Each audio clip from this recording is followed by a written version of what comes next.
It may have been the greatest army of all time, conquering and controlling an empire that stretched across the ancient Western world. It was ruthless, disciplined, and feared by all, not just by its enemies, who died in their millions, but by its own emperors, who often paid the price of the army's wrath. And yet, these soldiers were builders as well as destroyers, helping to spread a culture that became the bedrock of Western civilization. What was it that made this army so dominant? How was it able to rule and reshape the classical world? And why did it eventually fall? This is the story of the Roman war machine.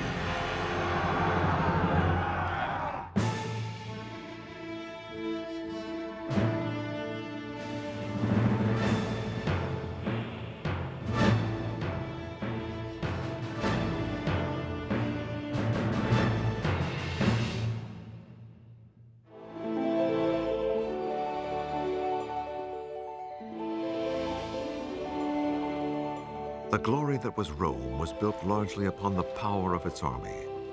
Until it discovered how to wage war, Rome was just another small Italian farming settlement. But there was something different about the Romans. They had a unique ability to turn themselves into a political and military power without equal. The city that would dominate the ancient world for centuries began as early as 1000 BC.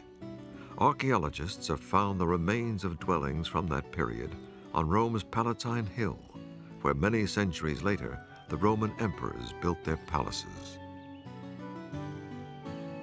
Early Rome was dominated by a neighbor, the Etruscans, from what is now Tuscany to the north. Etruscan kings took control of Rome around 600 BC and ruled it for a century before the Romans expelled them. Rome then began creating the political and military system we recognize today. Rome became a republic with a Senate and two chief executives, the consuls, who were elected for one-year terms to handle important matters, including the military. Rome had to learn how to fight because it occupied an important trading crossroads on the Tiber River, and it was always skirmishing with envious neighbors. As early as 500 BC, Rome had an army of 6,000 men called a legion, from the Latin word meaning conscription. But this was a far cry from the professional Roman army that would later dominate the world. They are citizen soldiers, they are part-time soldiers, they get recruited for the campaigning season. They leave their fields, their work, to go off and fight in the army. At the end of the campaign, they're back, bringing in the harvest, bringing in the vintage, plowing the fields. Every year, able-bodied Roman men were summoned by trumpet to report for enlistment. But not all men. Only landowners were trusted to fight for Rome because they had something to protect. Service was regarded as a duty and an honor, and a must for any Roman seeking political power. The Roman people are reluctant to vote for people who cannot show their war wounds. There are many stories of people standing for politics in the Forum, ripping their clothes to show their wounds, to demonstrate that they have fought for Rome in battle. Romans had to provide their own armor and weapons, so the wealthiest, the officers, had a helmet, armor, a spear, a sword, and a shield, while the poorest, the front ranks, had no armor and had only slings and stones for weapons. The early Roman army was modeled on the Greeks, especially the basic tactical formation. The Greek army used the so-called phalanx, a tight-knit, rolling infantry formation which came at the enemy like a forest of spears. Your whole army lined up, facing forward in lines, and then the first few ranks would hold out their spears and their shields, and the army would move forward en masse. The object was to simply push aside the enemy and in the course of it, kill as many as possible. Rome's first major victory was against its old nemesis, the Etruscans, when Rome conquered the nearby city of Veii in 396 BC. But the Romans didn't have long to celebrate. 6 years later, they met an entirely new kind of enemy, when Celtic warriors from the north swept down upon Rome. The Celts were a people linked by language, culture, and style of warfare. And Celtic tribes were spread across Europe, from Ireland to France and Switzerland. In 390 BC, a Celtic army thrashed the Roman legion and overran Rome.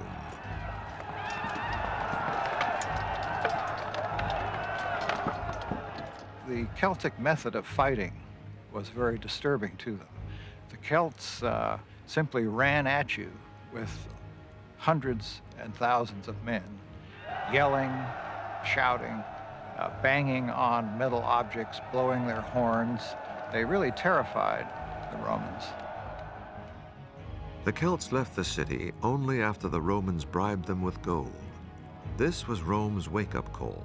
It needed to rethink its whole military strategy if it was to survive, and one way was through training.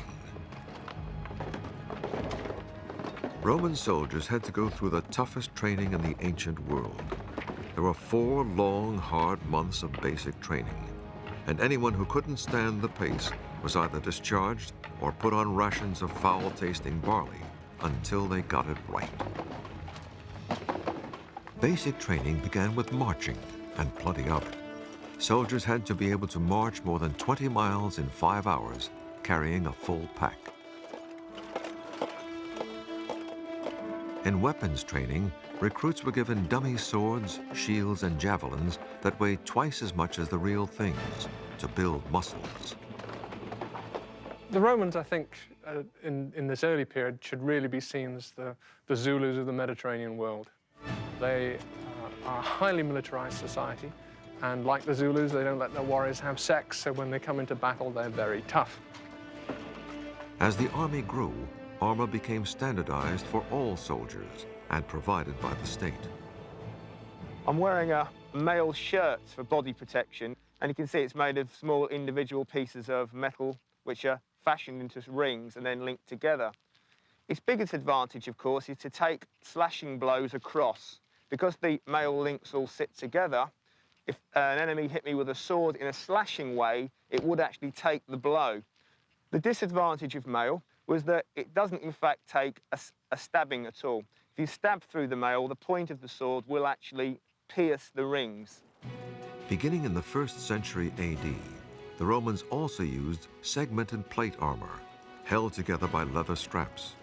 It was so much more complicated than mail armor that soldiers needed help to put it on. You can see all the protections on the top rather than around the legs and things. And the reason for that is that when you've got the Celts fighting you with their long slashing swords, you needed all that protection up on the top rather than the bottom. It also gives you a chance to run. The Roman helmet, gradually redesigned over the centuries, aimed to give maximum protection without blocking the senses. You can see it's a round bowl protecting the top of my head. Round because it's got very good glancing blow action. A square helmet would take the blow, whereas a round helmet, the blow would glance off. Large cheek pieces to protect the side of my face, and a small neck guard at the back to actually take an overhand blow protecting the back of my neck. Now, obviously, you can see there's no covering on my face or on my ears, in fact. And the Romans decided that it was a lot better for a soldier to be able to see around him and hear orders, very vital in battle. Further protection came from the Roman shield, smaller and round in early times, developing later into a bigger rectangular one. It was made of layers of wood glued together, bound, and covered with leather and metal. The thing about the Roman shield is it's curved, not flat like most shields of the time. This gives me protection all around my body. And if I'm coming at you in battle, it's not only a defensive weapon, it's an offensive weapon. I can smash you in the face, and then while you're off balance, draw the sword and in under your ribs. When it came to offensive weapons, the first one the Roman soldier would use in battle was the javelin. great thing about the Roman javelin is when you threw it, the enemy couldn't throw it back. These are delivered in volleys of hundreds.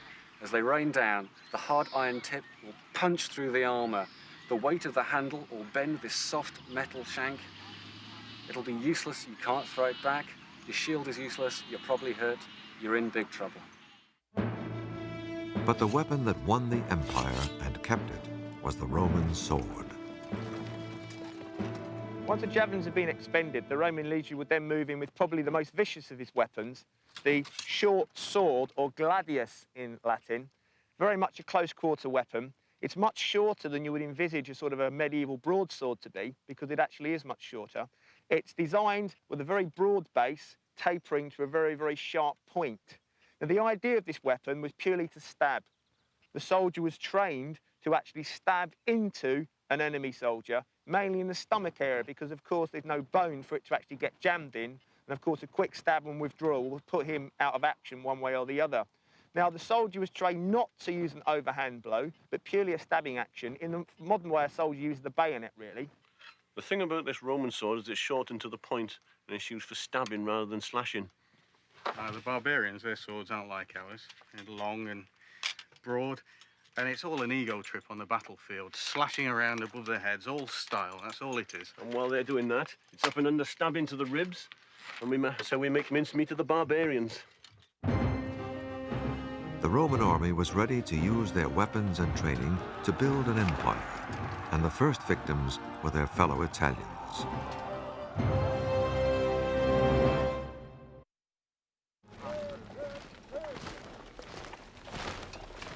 The basic unit of the Roman army was the legion, and over time it became highly structured. Eventually, the legion evolved into a unit of 4,800 soldiers. It was divided into 10 cohorts of 480 men each, which in turn contained 6 centuries. Not 100 men, as you might expect, but 80 soldiers. Each century had 10 groups of 8 men who shared a tent. The legionary commanders were usually political appointments, Roman noblemen doing service as they climbed the political ladder. Their military ability varied greatly, and so much of the real running of the army fell to the officers beneath them. The most famous of these was the centurion, in charge of a century of soldiers. As Rome's empire grew, centurions became career soldiers, working their way up through the ranks. Centurions usually had at least 15 years' experience. It was their job to train the men, discipline them, and lead them in battle. Because they'd seen so many campaigns, they understood the traditions of the army. They knew how the army could actually solve particular problems which it might encounter in future campaigns. So they were very much the living essence of the Roman legions. Well, I mean, the equipment of a Roman centurion, you can always immediately tell the centurion because his crest goes across his helmet. In this case, the crest is made of horsehair, though sometimes they were made of feathers. And if he'd been given military awards, you can see they're worn on a harness on the chest. Centurions were career officers who took the term literally. Centurions never had to retire. We find some cases of people over 80 still serving. So this, of course, helps to secure uniformity of standards and training and so on throughout the empire. You see careers of these centurions who've been all over the place in their very long lifetime. Centurions could make a soldier's life hell. They demanded bribes to excuse soldiers from the less popular duties and used their vine staffs to deliver punishment. One centurion, Lucilius, was nicknamed "Give Me Another" for his practice of breaking his staff over soldiers' backs. He was later murdered by his own men. After its early defeat by Celtic warriors in 390 BC, the Roman army changed its battle tactics. It did away with the rigid phalanx formation it had borrowed from the Greeks and used smaller fighting units called maniples or handfuls, highly maneuverable groups of less than 150 men. This allowed the Roman army to operate more effectively, perhaps on rather rougher ground, but also it allowed them to move groups of soldiers around to the flanks and to the rear of enemy armies. While the basis of the Roman army was its infantry, the foot soldier, each legion also had an attachment of up to 300 cavalry. The Romans were not natural horsemen, so they adapted tactics and gear from their enemies, including the Celts. One example was the military saddle. The saddle on top of it is a very odd-looking beast to most people now. It doesn't look like a modern saddle at all. The most obvious feature are the 4 horns on it, and the 4 horns are there because of the thing that is obviously missing. There are no stirrups at all. The Romans didn't ride with stirrups. The saddle that developed after they'd fought with the Celts had these horns as a very significant feature. If you've got no stirrups, as I said, you can't lean out sideways very safely on a flat saddle. These horns enable you to do that. The saddle looks short compared to a modern saddle because the back horns press against your backside, the front horns go under your thigh, and you can lean out probably to about 45 degrees with relative safety. Part of the cavalry's job was to harass the enemy, and the riders carried special light javelins for that purpose. As you pass an enemy, you can lob several of them at them. They're not going to do a huge amount of damage, but your purpose isn't necessarily to do a lot of damage. It's to make the formation break up so that the infantry can get in and win. In battle, the cavalry lined up on the wings of the legions. The infantry formed 3 horizontal lines, so they could take turns at being the front line until the battle was won. As the Romans formed up to start the battle, they banged their swords against their shields in a frightening drum roll until the order came to charge.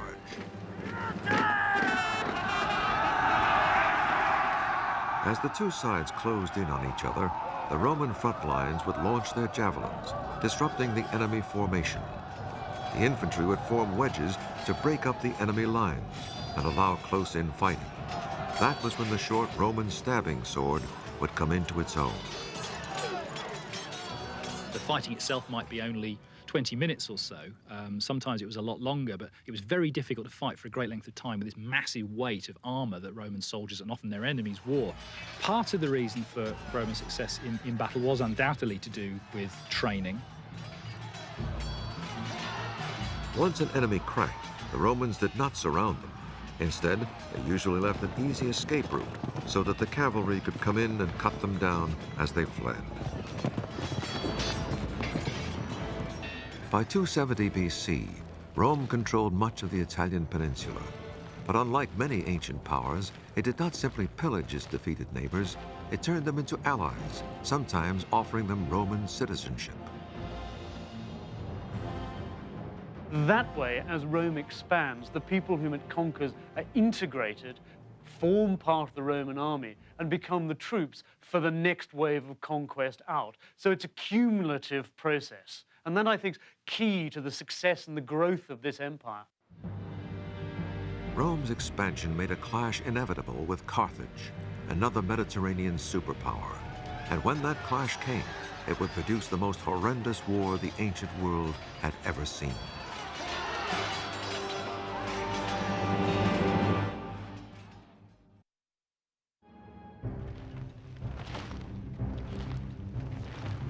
Rome's expansion in the 200s BC brought it into conflict with another empire across the Mediterranean. The city of Carthage, in modern-day Tunisia, commanded an empire stretching across northern Africa. In 264 BC, Rome and Carthage began fighting over control of Sicily, where Carthage had colonies. Rome found itself at a disadvantage.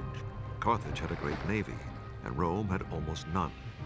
Rome began building one, but most of its soldiers had never sailed, so they practiced on dry land, pretending to row in unison to get a feel for it. And when it came time for the real sea battles, Rome had a trick up its sleeve. It developed a kind of gangplank called a corvus that hooked onto Carthaginian ships so that the Roman soldiers could board them, turning naval battles into more familiar land battles. And that way, Rome routed the Carthaginian fleet. Rome won Sicily, Corsica, and Sardinia, but Carthage did not accept the defeat. In 218 BC, Carthage hit back under one of the most feared warriors Rome would ever face, Hannibal. And this time, the target was Rome itself. Hannibal was a man clearly with tremendous determination, a great personal hatred of Rome, which he'd inherited from his family who'd fought the Romans before. And it's also very clear that he had great personal magnetism. Hannibal marched his army through Spain and France and across the Alps into Italy, accompanied by 36 elephants. Most of Hannibal's elephants died on the journey over the Alps. In fact, his elephants played absolutely no role in the subsequent campaign. Nevertheless, they represent the skill and boldness that Hannibal portrayed in coming over the Alps so early in the campaigning season and surprising the Romans. With the help of Celtic warriors who joined him on the way, Hannibal won early victories against Roman legions sent to meet him. Then, in 216 BC, came a major showdown at Cannae in southern Italy. Hannibal had about 40,000 troops, while the Romans and their allies had nearly twice that number. But Hannibal was a master tactician. When the Roman legions made their usual thrust towards his center, Hannibal let them advance, then encircled them.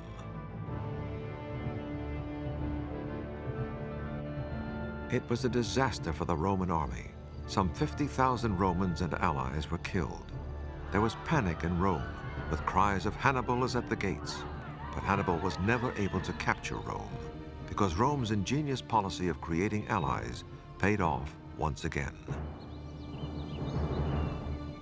What defeats Hannibal is the fact that the Romans have got 8, 9, 10 times as many men able to be impressed into the army as Hannibal has got. And they can lose 50,000 men in a day. And they keep on fighting because they've got the manpower. And no other state in the ancient world could ever achieve anything like that. Rome practiced total war against Hannibal. As an emergency measure, it called up every available man, even slaves, and sent legions to Carthage-held Spain to stop supplies and reinforcements from reaching Hannibal. The wars on this scale are fights for survival, literally for survival. If you lose these kind of wars in the early period, your city is destroyed, your women and children are dispersed across the Mediterranean world. That's the end of it. All societies are destroyed if battles are lost. It took 15 years of fighting before Hannibal was forced out of Italy. He returned to Carthage to defend it against a counterattack by the Romans, who finally defeated Hannibal in 202 BC. But despite the victory, Rome maintained a paranoid fear of Carthage and provoked a third war in 149 BC.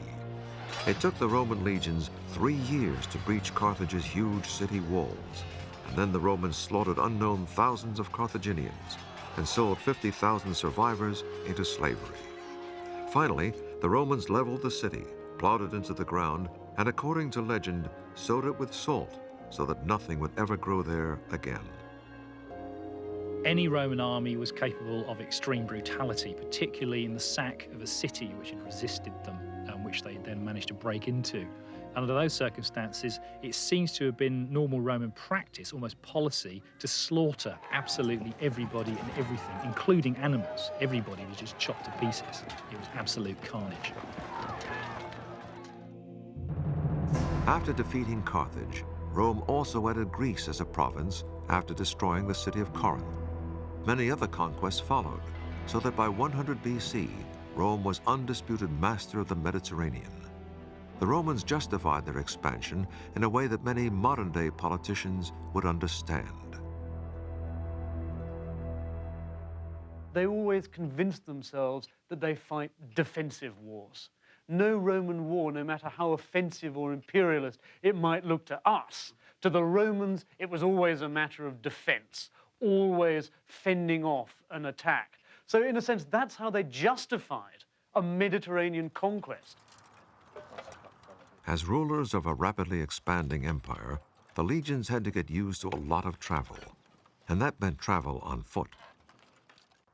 When Roman soldiers marched, they carried up to 50 pounds of equipment on their backs, including weapons, armor, cooking utensils, rations, and tools for building a temporary camp.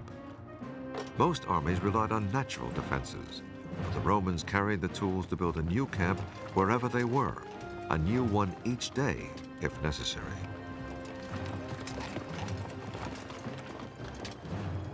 They dug a defensive ditch around the whole camp, 5 feet wide and 3 feet deep, then built a palisade with the stakes they carried with them. It was as though the Romans had their own fortified city wherever they went.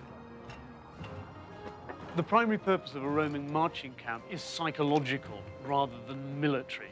It's the idea that in enemy territory, every night you make a small city in what is not your territory. And the enemy look on, seeing their territory pockmarked by the advance of Roman armies. The camps were a classic example of the Romans' passion for order. Every camp had an identical plan. Each leather tent was put up in the same position each time, so that the soldiers knew exactly where they were. The soldiers had a great sense of security during the night. They knew exactly where their officers were, and the fact that their comrades were guarding them as well. The Roman obsession with order extended to the discipline of the troops. Camp sentries who fell asleep could be stoned to death for having endangered the whole regiment. It wasn't as exceptional as it might sound, given the general background of what Roman society was like. People were used to flogging, they were used to fairly frequent public executions. So the Roman army was indeed pretty draconian, but not as different from the rest of society as perhaps we might think. One infamous form of harsh discipline was decimation, the killing of 1 man in 10 of regiments that showed cowardice in battle. The men were selected by lot and clubbed to death by their comrades. Roman obedience was based on fear. If a Roman soldier was faced by a crisis in battle, that Roman soldier, that unit of soldiers, would stand their ground because they were more likely to survive a desperate fight in battle than to survive if they ran away. One famous case of decimation came when Roman legions suffered several defeats during a revolt led by an escaped gladiator, a warrior called Spartacus.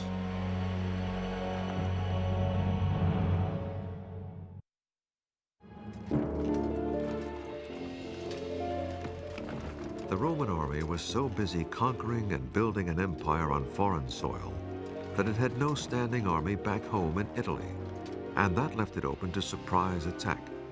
That's just what happened in 73 BC, in a revolt led by a foreign slave named Spartacus, who had been forced to become a gladiator. Conditions for all slaves were relatively cruel and brutal, and particularly for gladiators who were kept chained in barracks and were brutally treated. Spartacus led a revolt by fellow gladiators against their conditions and was soon joined in the uprising by slaves from the countryside. Millions of slaves were brought back into Italy, and a lot of them were prisoners of war, a lot of them were ex-warriors. And therefore, although many of them were kept in barracks and many of them were trained to be gladiators, they were a potential security risk. Because there were no legions stationed in Italy at the time, new legions had to be quickly raised and trained.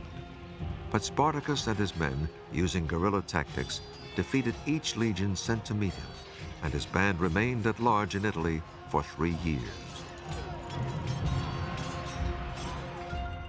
The Roman Senate finally gave the nobleman Marcus Crassus the power to quell the revolt.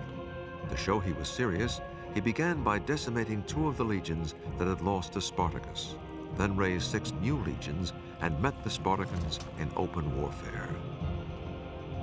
Their tactics were so unconventional. They refused to give battle until the very end in a conventional way. They confounded the expectations of the generals and the armies sent against them. In a sense, their mistake and what lost them their final battle was to behave like Roman soldiers, to fight a conventional pitched battle. Had they stuck to guerrilla warfare, their revolt might have been even more effective than it was. The legions defeated the rebel army and killed Spartacus, and then Crassus lined the Appian Way outside Rome with 6,000 crucified Spartacans, a lesson to anyone who opposed Rome and her army. In the early days of the Roman army, soldiers were called away for only a few months at a time between spring and harvest. But the expanding empire meant long campaigns overseas, and for property owners, the only men eligible for the legions, military service became an ever-increasing hardship. By 100 BC, Rome had about 130,000 men in uniform. One Roman man in 8 was a soldier, and he was required to do up to 6 years of service in one stretch, and a maximum of 16 years over his lifetime.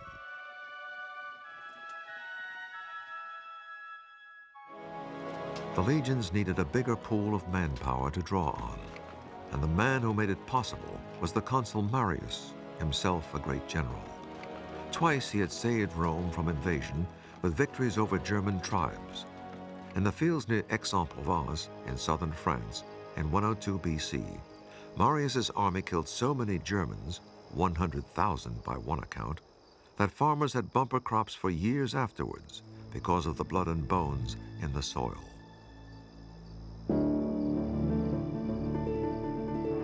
As consul, Marius decided to throw the ranks open to all Roman citizens, whether they owned land or not. This meant poor Romans could volunteer for a secure and prestigious job with good pay and travel. They could become career soldiers. The Roman army was now on its way to becoming a full-time professional force. But volunteers still had to meet strict requirements. They had to be tall, preferably literate, and have good character references. Certain professions were preferred, including blacksmiths and hunters. Those considered not suitable included weavers and tavern keepers.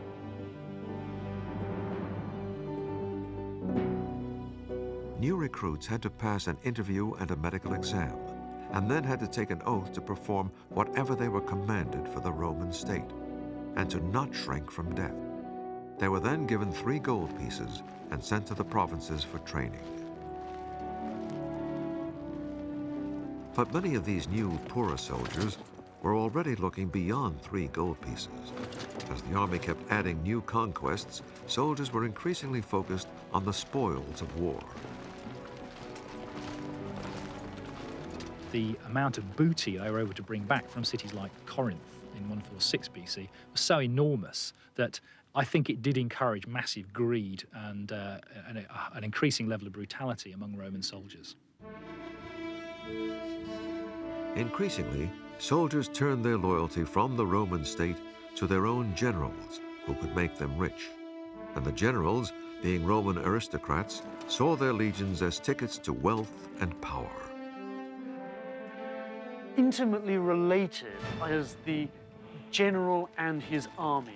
The general promises his army land, booty, settlement after the war has finished. And the army promises the general not only success in conquest, but votes back in Rome afterwards.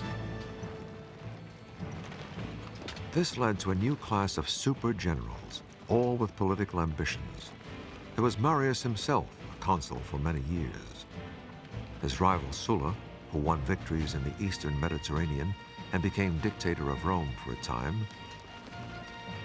Pompey the Great, who conquered Syria and Palestine. And the most famous general of all, Julius Caesar. Julius Caesar represents as close as I think you can get to naked ambition in the 1st century BC. There's a famous story of Julius Caesar, aged 31, in further Spain, coming across a statue of that great conqueror Alexander the Great, and suddenly bursting into tears. And his entourage say, "Why, Caesar, are you crying?" And he says, "This man, by my age, had conquered most of the world, and I have done nothing.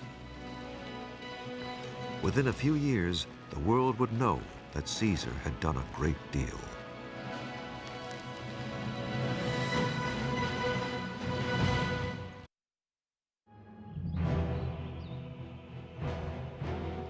Of all Rome's great generals, none created more fame, bloodshed, loyalty, and hatred than Julius Caesar.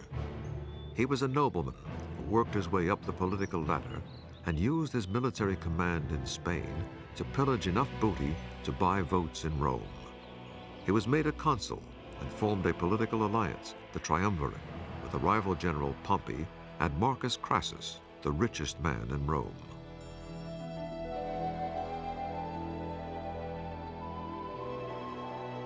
Caesar then had himself made governor of northern Italy and southern France, which made him commander of several legions.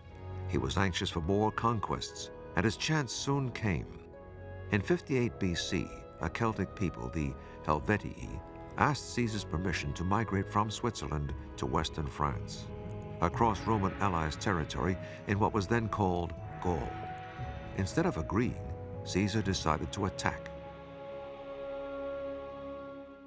Caesar, of course, is a cynic. He needs a war, he needs the booty derived from that to finance his political campaigns. Before he goes on campaign in Gaul, he is deeply in debt.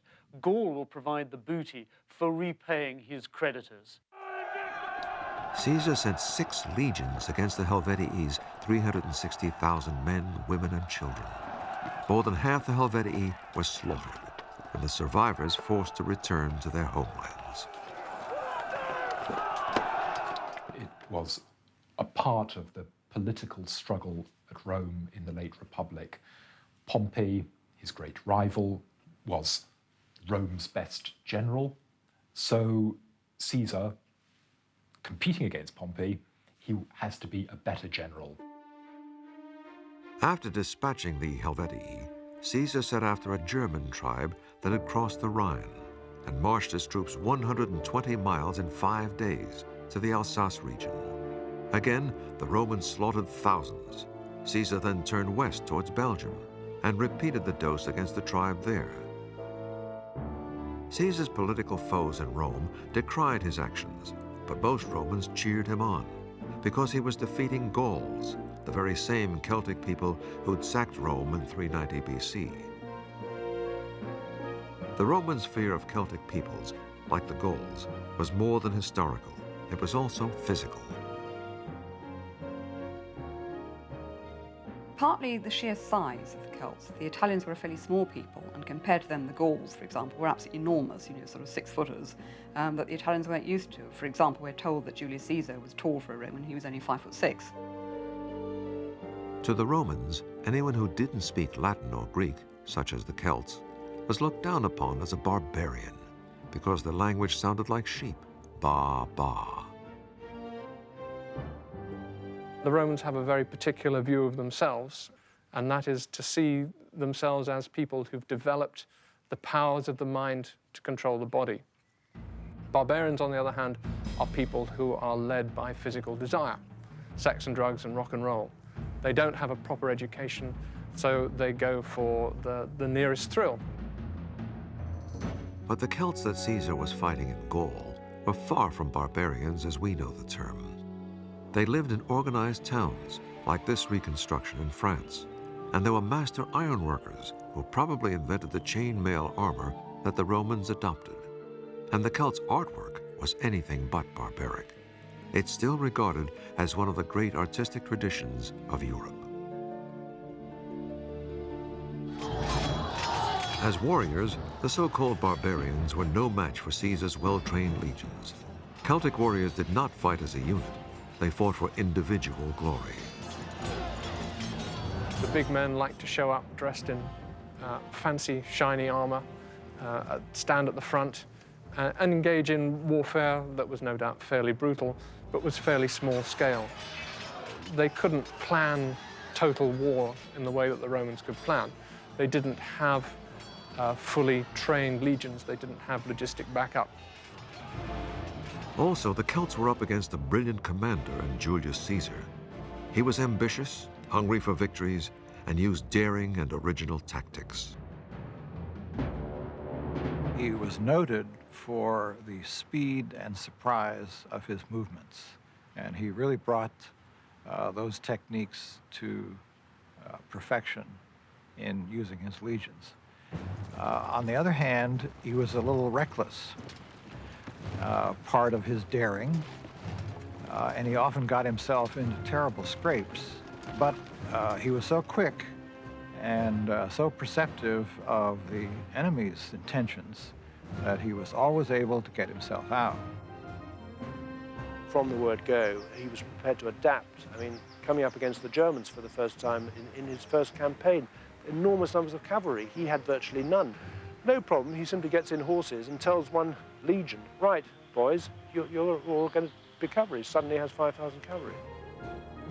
Caesar knew he asked a lot of his soldiers, and so he went out of his way to cultivate an intense loyalty from them.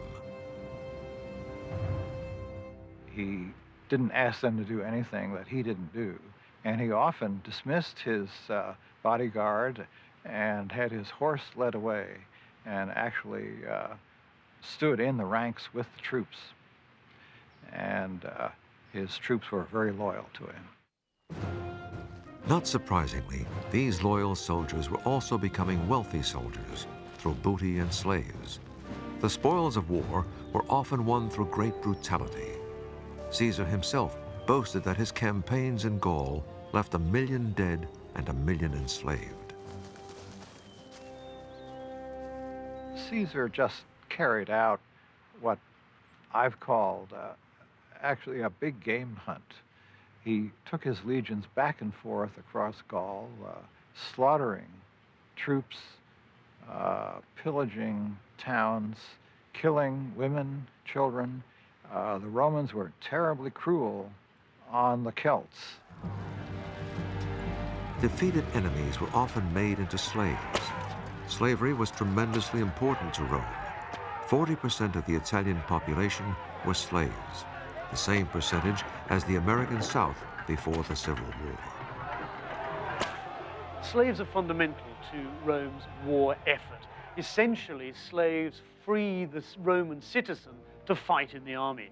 Without slavery, it would have been impossible for Rome so effectively to initiate these wars of conquest.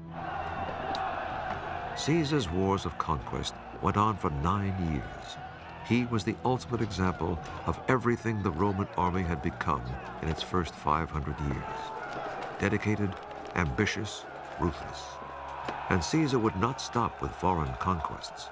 With his army behind him, he would conquer his enemies in Rome and take the title of dictator for life.